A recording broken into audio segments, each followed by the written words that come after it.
Hey guys, it's May, and today we are working on a house for the Goth family. I know the Goth family has a house in the game, but in our Occult Orphans, Occult Orphans Let's Play, they have been changed into a coven of vampires, and their coven leader, Stella, is one of the orphans that has had to move on and move out. And so when she changed the Goth family, the Goths said, okay, you don't have a place to live, come live with us. So now they've all decided it is time to move into a different house in Forgotten Hollow, yeah. It's time to move into a different house in Forgotten Hollow, and that is where the story is right now. If you are interested in seeing me do these building things live, that I did build and furnish this on stream. I stream here on YouTube Monday, Wednesday, and Friday at 9 a.m. Eastern, and usually Fridays are our Sims days. We might have extra Sims days, but like guaranteed Fridays is gonna be a Sims day. What else? And so we're currently playing through that Let's Play of the Occult Orphans. So I wanted to build a house for them that was kind of in the Victorian style to match the other houses here in the neighborhood, and that's kind of where we're working. I don't love the capped roof on this one. I just can't quite get the same look to an actual capped roof that like that little tiny cap piece in the very, very top. It's just it, but I think that's more because of game mechanics. Like, I need to be able to put a roof on like a half wall to get the feel that I was looking for. But otherwise, my main struggle in this whole build was this roof here with the patio. I did go ahead and leave like all of this struggle in, and I thought it's a good example of like, even people who put out content on YouTube, we still struggle. Like, I think a lot of the times the YouTubers cut out these parts, and I think it's helpful for you to see, like, we have to experiment and play with it and try to get it to what we want it to look like too. It's not always just like wham bam done. So I went ahead and left that in there. I'm not 100% satisfied with this roof, but it's as close as I could get it, because my main gripe is the clipping and how you can kind of see some roof edging, and I just could not line it up in a way that it was hidden. But regardless, overall I'm quite proud of the build.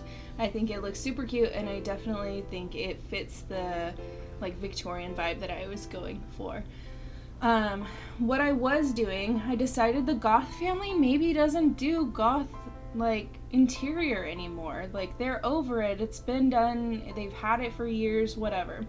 So I did most of the Goth family stuff in a modern style, and Stella, our coven leader, the orphan, I did her stuff as more Goth Victorian style, because maybe I was thinking, like, she's just getting into this lifestyle. She's really intrigued, and she's kind of was Goth to begin with before, you know, she took this journey into vampirism and everything. So that's the difference in this house. Instead of the Goths themselves having like a Goth feel, a Victorian feel, they're a little more modern now, but we had to mix in a little bit of Stella's stuff since she's the coven leader.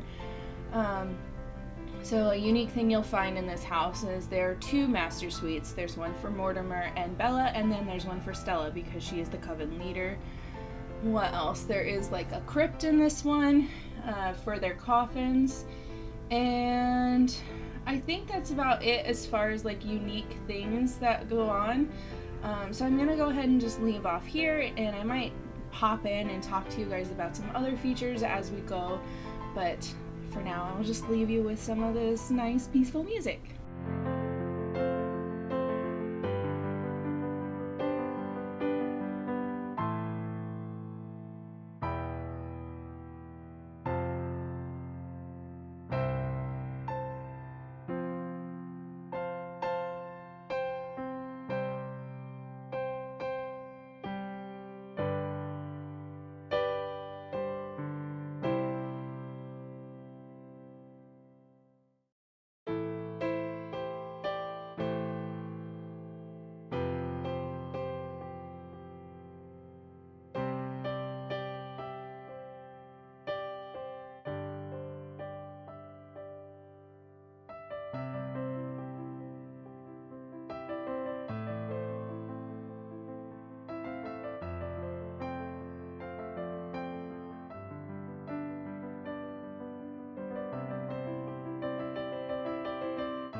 It was at this point I realized I forgot to put in stairs to the second floor and the third floor, but we'll get to that.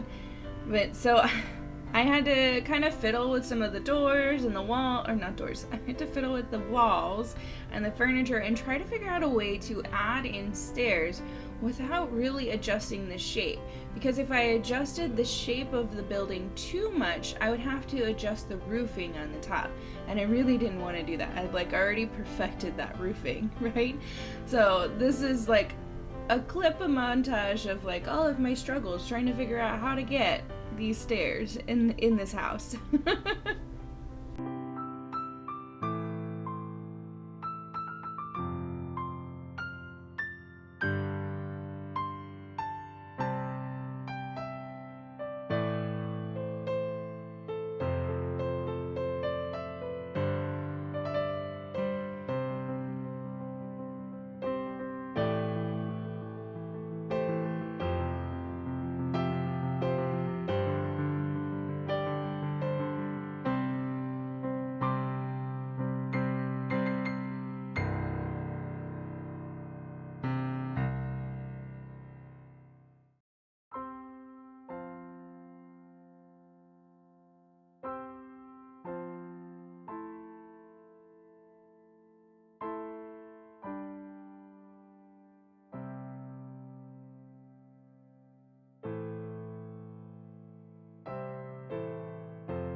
Hi guys, so apparently my recording software decided to stop recording when I moved on to the rest of this, so unfortunately the house is finished and I don't have footage, so I'm just gonna show it to you and I hope that's okay. This is going to be Stella's bedroom. I kind of kept to a more gothic Victorian feel for Stella's stuff. I thought maybe she just kind of liked the hype of that kind of gothic feel. But I did leave the Goths themselves as more of a modern take instead of being Victorian and goth. That's why most of the house is a very modern take. So I don't remember if this was on film, but this suite here is the Goths bedroom. It's pretty simple. There's not a lot going on. And they have this bathroom here. I'm pretty sure I showed that. This is all Stella's suite here because even though she is a teenager who was adopted, she is the leader of this vampire coven. And then upstairs we have Cassandra's room. It's a little bare. We did talk about Cassandra's probably a little bit jealous because in comes this new teenage girl and she gets like some preferential treatment and all of that. And then this is Alexander and Cassandra's shared bathroom here. Just a little pocket. And then Alexander's room is pretty sparse as well. The thought here is that Alexander is very resentful of the vampire presence in his home, and so he might be considering leaning more werewolf. So he's definitely not the family favorite and has a little bit less going on in his room because he's kind of made an enemy of Stella. So Alexander is pretty bare there. And then we did put in a shed back here that was not there when we started building the interior. So the shed leans down into a very, very simple, just like catacomb place, and this is where our vampires will keep their coffins. Right now we only have 3 vampires in the house and only 1 is actually sleeping in the coffin so far, but that is, you know, I wanted to make sure there was a space for that just in case. So inside the house is mostly for maintaining an image and with the beds and just giving them spaces that are their own, and then they actually sleep in the, oh, that needs to be fixed. They sleep in the coffins in their little underground catacombs there. But that is it. That is the new goth residence for Stella's vampire coven. And I hope you guys like that. Thanks for hanging out with me, you guys, and I hope you all have a great day. Bye!